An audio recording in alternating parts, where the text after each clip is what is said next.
That was a great speech. I'm still gathering my voice here. That was a great speech from our first speaker. And now the next speaker works with the PRCC. She's here to speak on what they do. Jessie Fuentes. Well, I wanna thank everyone for being here. I know that there's a lot of pain in this space, right? I know a lot of people, it's hard for me to be louder because that chanting took my throat. I'm sorry, my throat hurts. But I know that there's a lot of pain in this space, right? As we all are healing from people that we've lost. Violence has ravaged our community at a rate that's hard to keep up with. He said 2, 4, 6, and 8, right? That he sees in the trauma room. That's not new. We have parents, aunts, uncles, siblings who lose young people every single day. And I can't imagine the work that it's going to take to truly heal our community, right? But first we have to be a part of that change, and it is a beautiful thing to watch people here from every faction of a gang coming to one park that often they have fought over for decades, right? Territory and boundaries have been the war that we have all been fighting. It's phenomenal that people still fight over streets, right? It's phenomenal that young people still die based on made up territory lines. And to all be here today to say that that doesn't matter, that love and life is more than territory lines, is one step in the right direction, right? It's hard to watch brown people kill brown people and black kids kill black kids. It is a colonial narrative. It's a cycle that we haven't been able to come out of, right?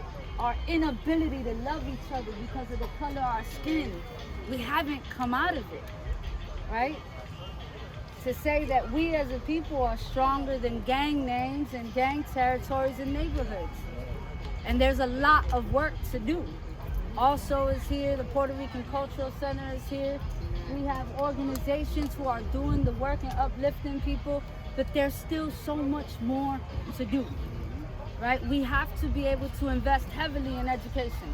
We have to be able to teach young people about themselves and where they come from and how to love the color of their skin so that they can learn to love the young person that's in front of them, right?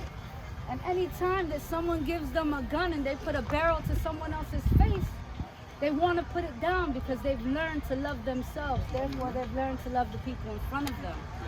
But we have to invest in our young people. It's not enough, right, to walk past young people who are out there and not want to show them love, not want to educate them, not want to invest in programming. We have to stop dismissing young people because of who they are and where they come from. We have to love them despite them being gangbangers, drug dealers, despite them being on the streets and violent. We have to love them. I can't tell you how often I've seen people dismiss that population of young people. The more we dismiss them, the more they're going to keep killing each other. They don't know anything because they haven't been poured into with the amount of love that they deserve. And so at the Puerto Rican Cultural Center, we have a program that invests in young people from the ages of 14 to 24. These are all of your young people that have come out of prison. These are all of your young people who are gang involved. And our job is to pour love into them. Because they're not going to come out of that cycle if you don't love them, if you don't give them the resources, if you don't take the resources that you have in your possession and pour it into them. How selfish are we that we have all of the resources and then don't pour it in to the most vulnerable population that needs them, right? I don't know how many young people have died in this community. Too many, right? It's been too many. That we don't know, it's been too many. Too many parents here today who have lost children. People who have lost brothers, sisters, cousins, nephews. Right, and we have to grapple with that every single day. We have to deal with the pain. I can't tell you how many people I've seen shedding tears on our march, choking up during our chants, because it's painful. To think about the violence that ravages our communities is painful. And so I am happy that you all are here today, and I hope that this is the first of many steps in the right direction.